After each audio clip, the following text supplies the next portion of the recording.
Buenas noches.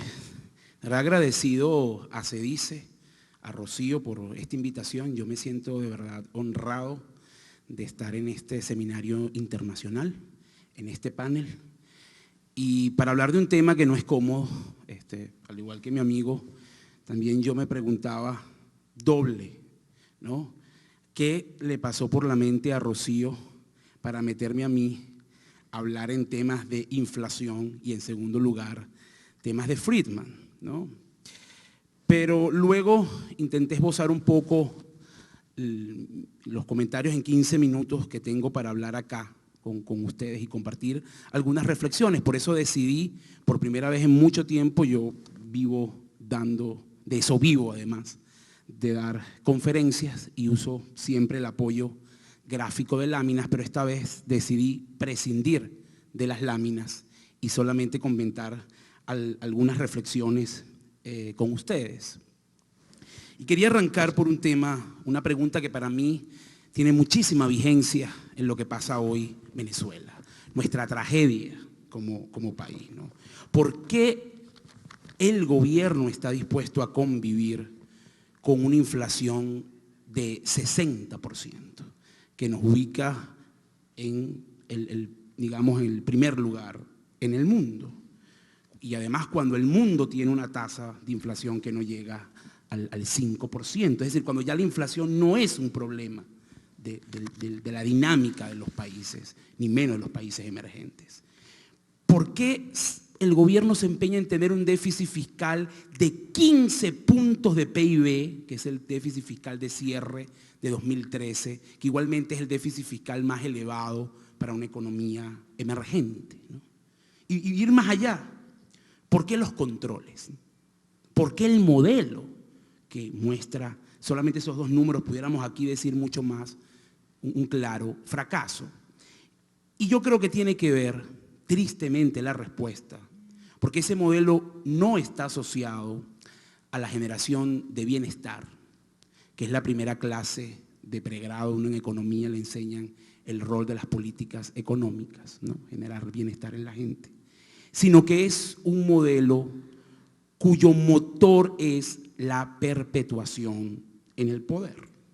Y la diferencia no es solo semántica, o sea, la diferencia es trascendente porque explica por qué esto y por qué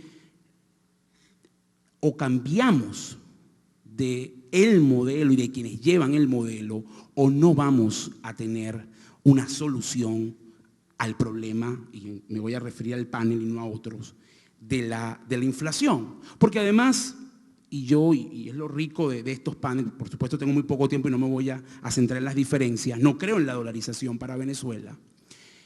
Tampoco creo que solucionar el tema de la inflación resuelve los problemas de un país, pero, señores, una inflación de 60% sí que destruye a un país. Ese es el punto, si está claro. Es decir, una vez que usted baje la inflación, le generan otro tipo de debates, otro tipo de problemas, pero lo peor es que Venezuela no ha llegado allí.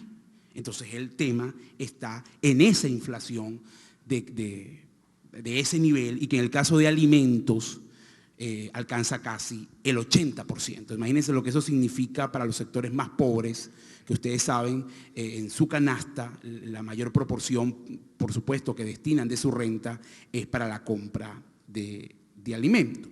Cuando a mí se me pidió compartir en este foro, yo tuve la tentación de caer en el tema técnico, típico de los economistas, ¿no? Hablar de, bueno, el papel de los bancos centrales, financiamiento del déficit, los problemas de dominancia fiscal o de dominancia monetaria, inflation targeting, o sea, una cantidad de cosas que son debates que tenemos que tener los ginecólogos, pero que además efectivamente para 15 minutos no ayudan, ¿no? Entonces, más allá de lo técnico, y es una pregunta que me disculpan a lo mejor no tener la respuesta concisa para ello, y que yo dejo acá como reflexión para todos, para cada uno de nosotros, es por qué Venezuela no ha encontrado una senda de desarrollo sostenible y está a la cola de Latinoamérica.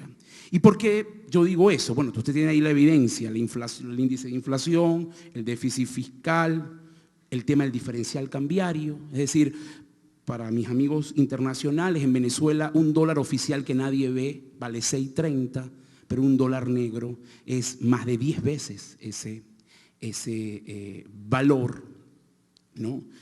Habla del problema, estamos a altísimos niveles de tasa de criminalidad, estamos prácticamente en los últimos lugares de los países con oportunidades para hacer negocios, en competitividad, e incluso en velocidad de Internet. Acaba de salir un índice de velocidad de Internet. Venezuela ocupa el lugar 102 de 130 países, ¿no? Entonces estamos a la cola de Latinoamérica. ¿Y por qué yo me hago esta pregunta? Y a veces no consigo respuesta. Porque esto no se gestó en 2 meses. Eso tiene tiempo gestándose. Entonces, ¿cómo nosotros llegamos a este nivel de deterioro con un gobierno que ha tenido apoyo popular? Es decir, ¿qué clase de sociedad estamos construyendo en Venezuela? ¿O hemos construido en Venezuela?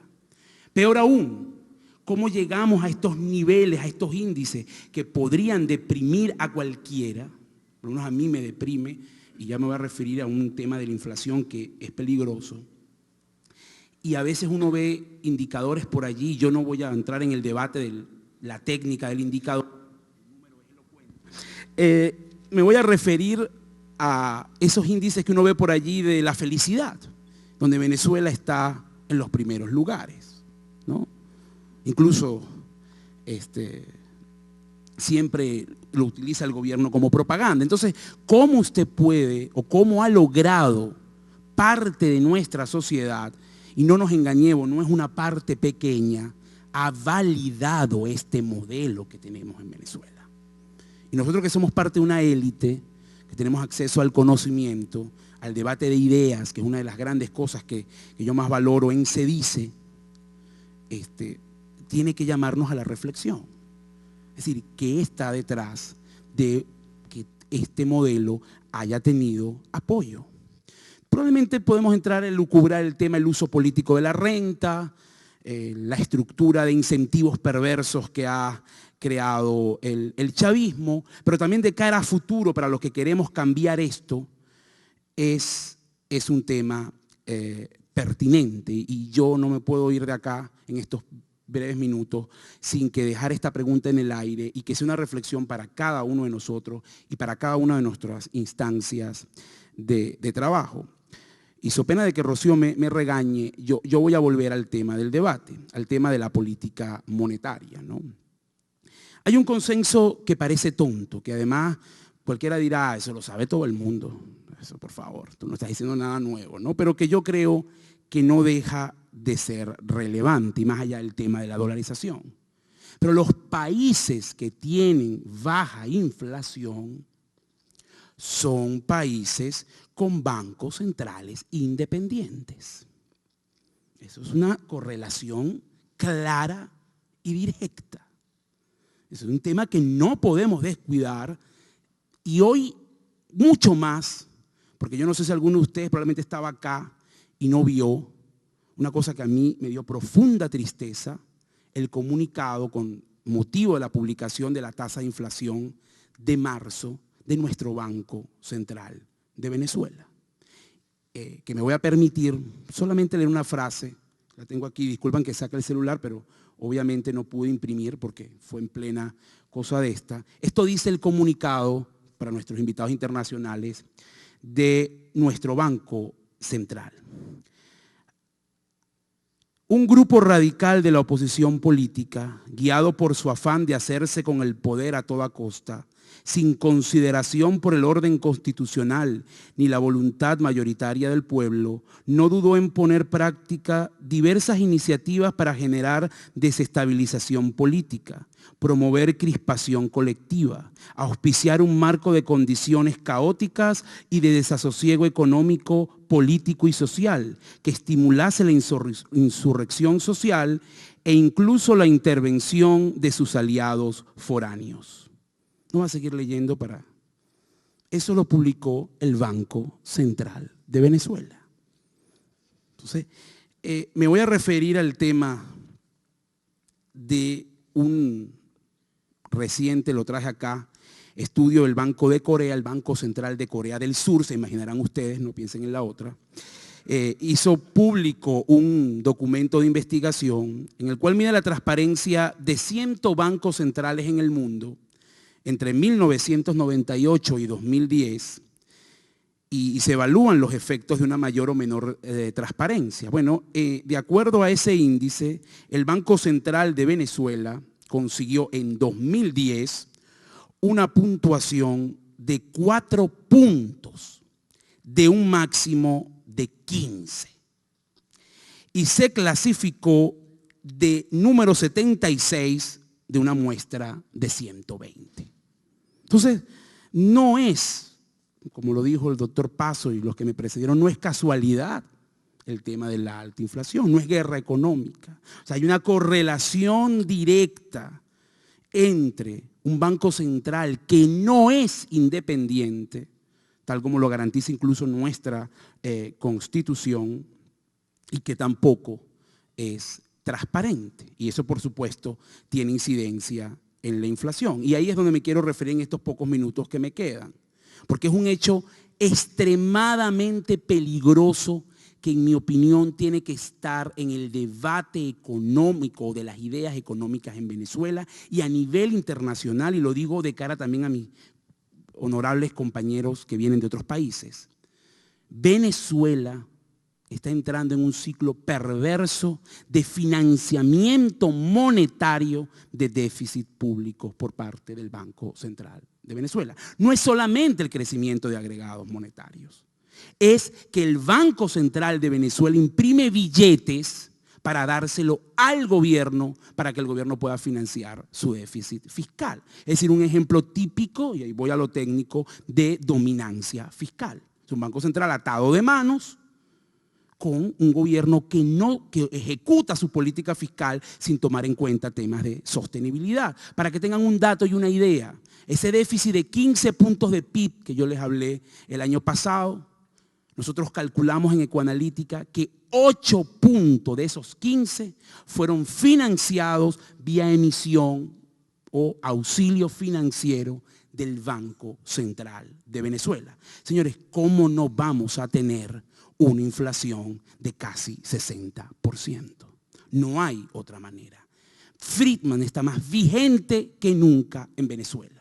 El problema de la inflación en Venezuela hoy día es monetario. Todo lo que usted escuche en prensa, todo lo que usted oiga es cháchara, por no usar otra palabra muy venezolana, pero por respeto no la voy a decir.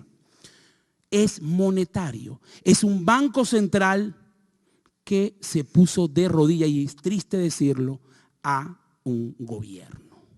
Entonces, usted hablaba de que estábamos en competencia. Mire, le vamos a ganar, porque la inflación este año no va a ser menos de 70%. Entonces yo creo que ese es un punto válido de cara a futuro. O sea, el tema institucional que está operando en Venezuela y de cómo ha habido de este proceso de destrucción institucional, pero que también tiene que ver con una validación de una parte de la población a ese proceso. Yo siempre hablo cada vez que puedo, y con esto ya voy cerrando, de una sociedad borracha de subsidios. Eso es lo que usted tiene en Venezuela. Usted en Venezuela tiene una cosa que es de locura. Un país que regala la gasolina a sus estratos más ricos, pero que le acaba de subir el pasaje a los estratos más pobres. Ese es el socialismo bolivariano en Venezuela. Es una locura. Ni hablar, nosotros hemos contabilizado que los subsidios de esta economía, que además son indiscriminados, alcanzan más de 30 puntos de PIB. Cuando el chavismo llegó al poder, para que lo tengan de referencia, el gasto público era 24% del PIB. Bueno, el año pasado cerró en 51% del PIB. Creo que ahí también le ganamos a la Argentina. O sea, no. Y ha creado una estructura de Estado todopoderoso, bueno, que impacta todos los niveles. Algunos números. 42% de la banca es pública, 49% de las importaciones las hace el Estado, 82% de los insumos de construcción son empresas públicas, 83% de la industria de telecomunicaciones es pública, 35% de la distribución de alimentos es pública. Ese es el monstruo que usted tiene en Venezuela. Es un modelo económico totalitario de un Estado todopoderoso. No va a ser fácil. Yo ahí, y con esto termino, difiero. Yo sé que vamos a celebrar el 35 años de SEDICE, 40 y 50. Lo que no estoy tan optimista es de que lo vayamos a celebrar sin el chavismo o sin este modelo. Y les digo por qué. Porque es un modelo que efectivamente, basado en unos niveles de renta tan elevados, efectivamente tiene margen de mantenerse en el tiempo. Con lo cual habla del esfuerzo como sociedad. Por eso un poco mi pesimismo esta noche, y pido que me lo disculpen, además yo me lo cuestiono, porque yo soy cristiano. Y la esperanza es clave para un cristiano, me lo cuestiono todos los días, pero la fuerza de los hechos, ¿no? Me cuestiono porque yo creo que salir del chavismo va a ser más difícil de lo que nosotros creemos. Pero no solamente del chavismo, y ahora sí termino, del chavismo de cambiar a Maduro, no, del chavismo como modelo, si se puede llamar, yo creo que es un insulto, pero bueno, como modelo de desarrollo o como modelo de control social. A eso es lo que me refiero, no a un presidente. Yo creo que eso no va a ser tan fácil. Muchas gracias.